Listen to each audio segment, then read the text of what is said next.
Bonsoir à tous et bienvenue sur C8 pour un nouveau voyage au bout de la nuit, une nouvelle soirée littéraire. Alors je suis ravie de vous retrouver ce soir pour continuer la lecture de Le Bachelier, qui est un roman de Jules Vallès publié en 1881 chez Georges Charpentier. Son personnage principal est Jacques Vintra. Il constitue le deuxième volet de la trilogie écrite par Vallès, L'Enfant, Le Bachelier et L'Insurgé.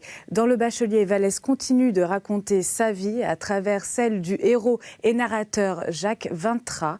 Plus encore que dans L'Enfant, l'auteur confère jusqu'au moindre détail touchant qu'il donne à voir à une existence exclamative et discontinue. Emploi des exclamations et des alinéas.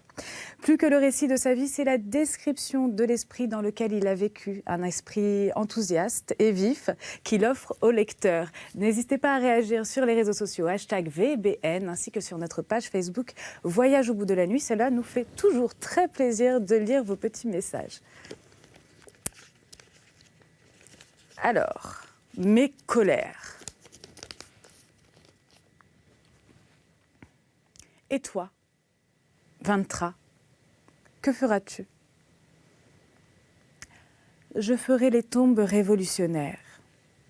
L'idée m'est venue de visiter les cimetières où sont enterrés ceux qui sont morts pour le peuple.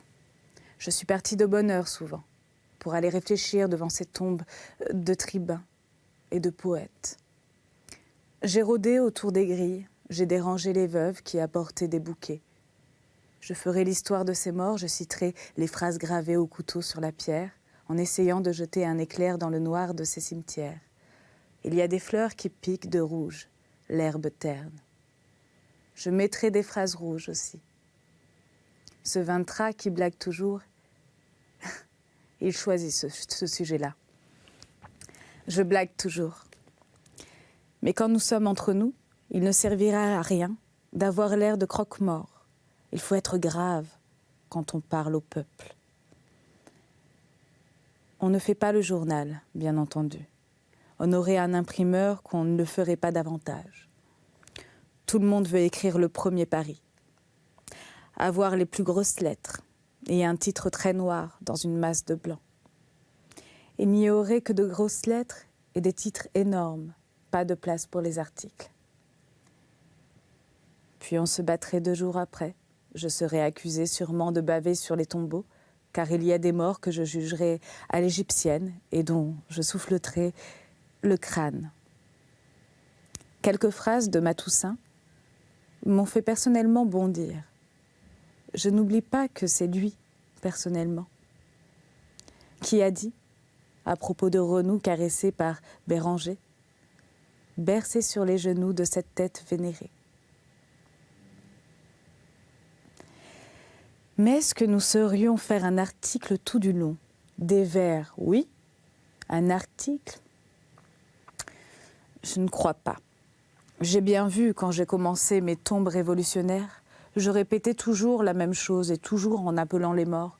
« Sortez, venez, rentrez, entendez-vous? Ô toi, ô vous !» Et j'avais mis du latin et cherché en cachette dans les discours de 93. Sparte, Rome, Athènes. J'en plaisantais au collège et je trouvais que c'était inutile, bête.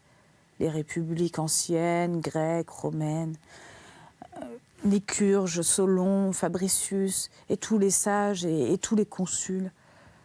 Je vois à quoi cela sert maintenant. On ne peut pas écrire tous les journaux républicains sans connaître à fond son Plutarque.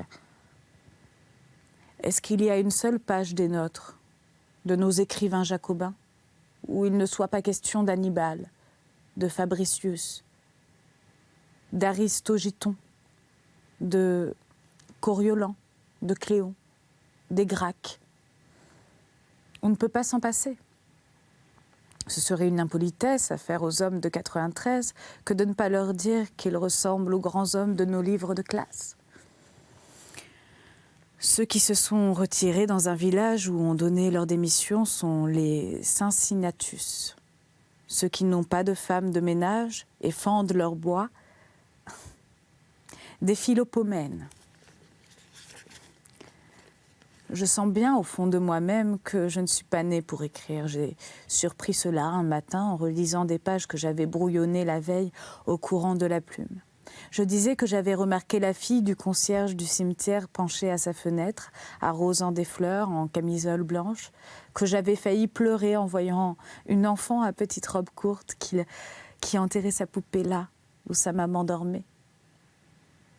Failli pleurer, oui, alors que j'étais devant la tombe d'un martyr qui réclamait, au nom de la tradition, toute l'eau de mes yeux. J'avais oublié mon drapeau pour regarder cet enfant auprès de son père en deuil. J'avais écouté un chien hurler sur la tombe de son maître. Je mettrais ces bêtises dans nos articles, si je ne me retenais pas. Il vaut mieux qu'on n'ait pas fait le journal. Je n'aurais pas pu m'en tirer. Je ne sais pas causer de ce que je n'ai pas vu. Je ne suis pas fort, vraiment. Je ne m'en suis ouvert à personne. J'emporterai ce secret avec moi dans la tombe. Mais je le sens bien, je n'ai rien dans la tête. Rien que mes idées. Voilà tout. Et je suis un fainéant qui n'aime pas aller chercher les idées des autres. Je n'ai pas le courage de feuilleter les livres. Je devrais mettre de la salive à mon pouce et tourner les pages pour lire quelque chose qui m'inspire. Je ne trouve pas de salive sur ma langue et mon pouce me fait mal tout de suite. Rien que mes idées à moi. C'est terrible. Des idées comme en aurait un paysan, une bonne femme, un marchand de vin, un garçon de café. Je ne vois pas au-delà de mes yeux, pas au-delà de ma foi non plus. Je n'entends qu'avec mes oreilles. Des oreilles qu'on a tant tirées.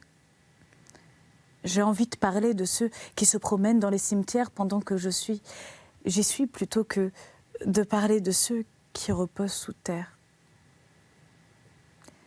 Requiescent in pace. Le béret rouge. Et les autres croient que je suis intelligent. Il paraît qu'ils le croient. Ils n'ont pas vu mes brouillons. Ils ne se doutent pas du chien, de la poupée, de la fille du cimetière. Nous sommes pourtant simples quelquefois.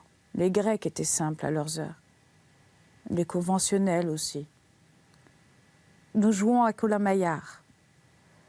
On laisserait passer la chambre des représentants sous les fenêtres sans se pencher pour la regarder, lorsqu'on est en plein jeu. Il n'y a que Matoussin qui ne veut pas convenir qu'il s'amuse. Il prétend qu'il joue parce que Colin-Maillard apprend à se cacher, à dépister les mouchards, à tromper l'ennemi. C'est un bon exercice pour les conspirateurs, l'apprentissage des sociétés secrètes. Quand il a le bandeau, quand c'est lui qui l'est, il se figure être le comité de salut public qui cherche les ci-devant dans l'ombre. Quand on le poursuit, il croit échapper comme les Girondins. Il a envie de demander une omelette comme Condorcet ou bien il marmotte tout bas le nom du gendarme qui arrêta Robespierre. Il rigole autant que les autres, quoi qu'il en dise, quand il se cache les pieds sous le lit et la tête dans la table de nuit. Il y en a un qui l'est bien souvent. C'est Championnet, à cause de ses souliers. On le devine tout de suite. Et il n'y a pas une heure qu'il joue que ses talons sont tournés et qu'on n'a qu'à tâter ses chaussures. On me devine aussi très vite, car je sens toujours la poudre de riz. J'ai toujours un peu embrassé Alexandrine. Nous avons 18 ans, nous sommes un siècle à nous 5. Nous pouvons sauver le monde, mourir pour la patrie. En attendant, nous nous amusons comme une école de gamins. Robespierre, s'il apparaissait soudain, ainsi qu'on le voit dans les bons articles, Robespierre trouverait que nous n'avons rien d'espartiate et nous ferait sans doute guillotiner. Nous passons nos soirées à cela. Quelquefois, nous allons au café. Rarement, bien rarement. Renaud reste dans sa robe de chambre. Je demeure auprès d'Alexandrine. Championnet pioche dans son coin la philosophie de l'histoire. Il n'y a que Roch et Matoussin qui, n'ayant ni Alexandrine, ni robe de chambre, ni la manie de la philosophie de l'histoire, aiment à jouer aux cartes en prenant leur gloria. Ils ont, paraît-il, découvert un petit café intime où vont des étudiants en médecine avec des femmes dont ils ont des enfants. C'est prodigieux. Cela me paraît presque contre nature, avoir des enfants dans le quartier latin. L'odeur de lait et de couches m'en éloigne comme d'une crèche. Je n'y suis entrée qu'une fois ou deux pour prendre Roch.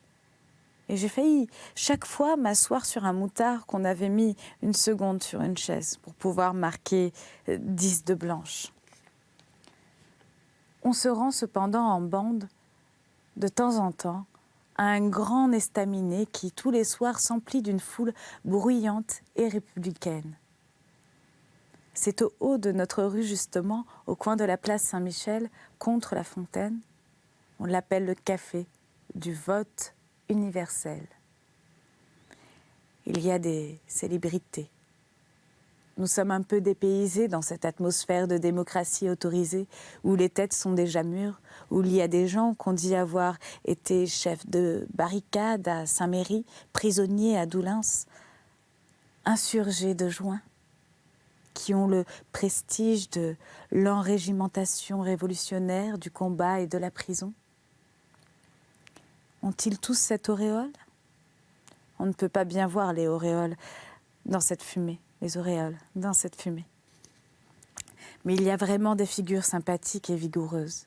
Ce qui me frappe le plus, c'est l'air bon enfant de ceux qui ont un nom, dont on dit un tel, c'est lui qui en février est tiré sur les municipaux au château d'eau. Cet autre là-bas a fait 6 mois de ponton après juin. Je passe et repasse devant ces tables pour voir comment on est fait quand on a reçu ces baptêmes de feu. Oui, ce sont ceux-là qui crient le moins et qui rient le plus. Un jour, Roch m'a tiré la manche. Tu vois bien ce grand? Là, à gauche? Oui, ne fais pas semblant de le regarder. Qui est-ce? Un représentant de la montagne, X. Il ne parle jamais à la chambre? Non, il se réserve. C'est bien de Roch ce mot-là. Il se réserve. Pour quand? Pour la convention. Roch a l'air convaincu qu'il y aura une convention. On dirait qu'il en a reçu la nouvelle ce matin. Il aurait dû nous prévenir cet après-midi. Il répète en parlant du représentant X. Oui, il se réserve comme Robespierre qui attendait muet à la Constituante, qui attendait son heure. Muet. Non. Il se leva une fois pour demander l'abolition de la peine de mort. Sais-tu ça? Il y a un indiscipliné dans un coin qui hausse les épaules et crie. Toute votre révolution, vos longs cheveux, Robespierre, Saint-Just, tout ça, c'est de la blague. Vous êtes les calotins de la démocratie. Qu'est-ce que ça me fout que ce soit Ledru ou Falloux qui vous tonsure? À la vôtre tout de même. Les séminaristes rouges. Comme ces mots m'entrent dans le cœur. C'est qu'il m'arrive souvent le soir, quand je suis seule, de me demander aussi si je n'ai pas quitté une cuistrerie pour une autre. Et si après les classiques de l'université, il n'y a pas les classiques de la Révolution, avec des proviseurs rouges et un bachot jacobin. Par moments, j'ai peur de n'être qu'un égoïste, comme le vieil ouvrier m'appela quand je lui parlais d'être apprenti. Je voudrais, dans les discours des républicains, trouver des phrases qui correspondissent à mes colères. Ils ne parlent pas des collèges noirs et cruels, ils ne parlent pas de la loi qui fait du père le bourreau de l'enfant, et ils ne parlent pas de ceux que la misère rend voleurs. J'en ai tant vu dans la prison de chez nous, qui allaient partir pour le bagne et qui me paraissaient plus honnêtes que le préfet, le maire et les autorités. Égoïste. Ah, non, je serai prêt. Je le jure. à souffrir et à mourir pour empêcher que d'autres ne souffrent et meurent des supplices qui m'ont fait mal, que je n'ai plus à craindre, mais que je voudrais voir crever devant moi. Ma Toussaint ne parle que de commissaires à écharpe tricolore ou de tribuns à cocarde rouge qui prendront la place des rois et des traîtres. Je m'en moque de ça. Quand donc brûlera-t-on le code et les collèges? Il ne m'écoute pas, me blague et m'accuse d'insulter les saints de la République. Ce sont des scènes. Il y en a eu des terribles à propos de Béranger. Béranger. Oui, c'est lui qui est cause que Renoul prise et a une robe de chambre. On ne me l'ôtera pas de l'idée. C'est lui qui est cause aussi que Renoul est en ménage. Avec ses vers, il a mis dans la tête de celui qu'il faisait sauter sur ses genoux d'avoir une Lisette, comme il en avait une. Je lui en veux moins que pour cela. Cette Lisette est bonne fille. Grâce à elle, nous avons notre salon avec la gaieté des robes claires qui remplissent la chambre de grâce au jour d'été et tranchent en bleu ou en rose sur notre rouge sombre. Nous jouissons à tous, c'est rien qu'une femme éparpille de droite et de gauche de sa main blanche. Nous avons un moulin à café, des tasses à fleurs, et l'on nous fait même un point à notre habit quand il y a une déchirure. Lisette coud aussi de petits drapeaux républicains et nous permet d'être ambulancières s'il y a des blessés. Encore du Béranger. Les deux anges de charité. N'importe, il me semble que Renoul, aux grands beaux yeux honnêtes, au cœur droit, plein de courage, aurait le langage plus jeune et plus vivant encore, s'il n'avait pas, à 17 ans, Lisette, la tabatière et la douillette. Tout cela ramassé dans la houppelande et les poésies de Béranger. Béranger. Mon père avait un portefeuille qui en était plein. À côté de vers bachiques, imitant un verre, une gourde, il y avait les gueux. Les gueux. Les gueux sont des gens heureux qui s'aiment entre eux. Vive les gueux. Les gueux sont des gens heureux qui s'aiment entre eux. Mais on se cogne et l'on assassine entre affamés. Les gueux sont des gens heureux. Mais il ne faut pas dire cela aux gueux. S'ils le croient, ils ne se révolteront pas. Ils prendront le bâton, la besace et non le fusil. Et puis, cela m'a paru infâme dès le premier jour. Ce Béranger, il a chanté Napoléon. Il a léché le bronze de la colonne, il a porté des fleurs sur le tombeau du César. Il s'est agenouillé devant le chapeau de ce bandit qui menait le peuple à coups de pied et tirait l'oreille au grenadier que Hoche avait conduit sur le Rhin et dans la Vendée. Hoche, qu'il fit peut-être empoisonner, comme on dit, qu'il fit poignarder Kléber.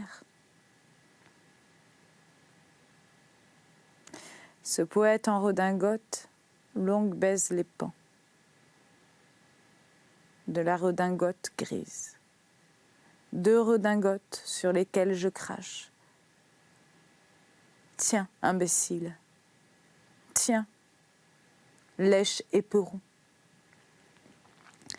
Ah, ma foi, je l'ai dit tout haut à Renoul, lui-même, un jour qu'il vantait la sagesse de Béranger donnant sa démission de député le lendemain de février. Cette sagesse-là, mais c'est de la sagesse de lâche. Ne répète pas, a crié Renoul, sautant sur moi. Je ne répéterai pas si c'est toi que je blesse. Mais si j'ai le droit de dire ce que je pense, je le crierai en pleine rue. Est-ce que tu crois qu'il n'y en a pas d'autres qui voudraient n'être pas à la chambre et qui y restent par devoir? Ils ne savaient pas parler, dis-tu. Pas besoin de savoir parler, il aurait toujours pu en juin se lever avec ses longs cheveux, sa tête de vénérable et crier après l'amener anathème, anathème, au fusilleur. Il aurait pu au moins aller aux barricades comme l'archevêque. Il aurait pu obliger les bourgeois de la Chambre à lancer un sergent contre lui pour le détacher de la tribune et crocheter ses 60 ans déguenillés par la lutte. Il aurait pu, de sa voix de vieillard, pendant qu'on l'entraînait, crier « Armistice ! Armistice !» Béranger a presque creusé un abîme entre nous. « Personne ne paie vos toilettes pourtant », lui ai-je dit un soir. Insolent. Elle a pris contre moi de la haine, et si je n'étais pas un bout en train, à mes heures, un rigolo qui sait la faire rire, elle m'aurait déjà chassé. Renou, pourtant, l'empêche de me faire trop ouvertement la mine, et c'est lui qui verse le café quand mon tour arrive. Elle se rattrape sur Hégésippe. J'oppose Moreau à Béranger, la fermière à Lisette, la pièce sur les conventionnels aux tirades sur Napoléon. Lisette Renou hausse les épaules. « Ah, tenez, vous me faites rire avec votre Hégésippe. Je ne suis pas fou d'Hégésippe. J'en conviendrais s'il ne fallait me défendre à outrance. Il y a de la pleurarderie. Et donc, pleurarderie. Il me semble par ici, par là. Mais quelle différence tout de même. Le soir, quelquefois, quand j'étais seule, je relisais ces vers. Et il me semble que je trempais mes mains, qui sentaient le tabac, dans une eau vive comme celle qui coulait à travers les prés de Farérols, en faisant trembler l'herbe et des clochettes jaunes. Qu'es-tu donc en politique ? Tu n'es pas pour les Girondins, tu détestes Robespierre, tu dis que Chaumette était un bon dieu-zard, tout en insultant le bon Dieu, parce qu'il voulait la fête de l'être suprême. Qu'es-tu donc ? Je suis bien embarrassée pour répondre, cependant je me résume. Je suis pour la guillotine. C'est mon opinion. Je suis pour qu'on monte sur l'échafaud, pour que les têtes tombent, pour qu'il y ait un comité de salut public, c'est clair. On n'a qu'à lire l'histoire des montagnards d'Esquirros, celle de Villomé, de Monsieur Thiers, même qui couronne la grosse tête de Danton. Mais je ne veux pas qu'on s'arrête en route. Il paraît que les montagnards tombèrent parce qu'ils s'arrêtèrent en chemin. Le 9, Thermidor, Robespierre fut vaincu parce qu'il ne monta pas à cheval. Je vais apprendre à monter à cheval et je suis montagnard. Les Girondins rêvaient une liberté aux yeux bleus. J'ai les yeux noirs. Ils étaient d'Athènes, la montagne était de Sparte. Je suis de Sparte, au brouet noir. C'était le brouet noir dans la maison de Ventra. Tu veux avoir un habit à revers, un chapeau à plumes et une ceinture tricolore ? M'a dit un gros qui mange avec nous et qui n'a pas d'opinion, mais qui est tout de même, c'est drôle, très bon garçon et très brave. Je suis prêt à me battre. Je veux mourir, ai-je dit embarrassée, pensant que c'était réponse à tout. Je le crois, si tu n'avais pas cela, tu mériterais qu'on te gifle et te tue. Heureusement, tu as le courage de ton orgueil et l'héroïsme de ta bêtise. Tu n'es qu'un gamin qui se trompe, un petit cuistre qui s'égare. Tu te feras casser la tête au premier jour. Soit, si on ne la fracasse pas toute entière, s'il en reste un morceau. Ça mettra du plomb dedans. Pourtant, je ne crois pas faire mal et je pense bien à affranchir le peuple au milieu de tout ça. Voilà, c'est ainsi que se termine donc ma première lecture de Le Bachelier. J'espère que vous avez passé un très bon moment. En tout cas, moi, oui, je vous souhaite à tous une très belle soirée, une très belle nuit pour certains et bon courage pour le travail pour d'autres. N'hésitez pas à réagir sur les réseaux sociaux, #VBN. À tout bientôt.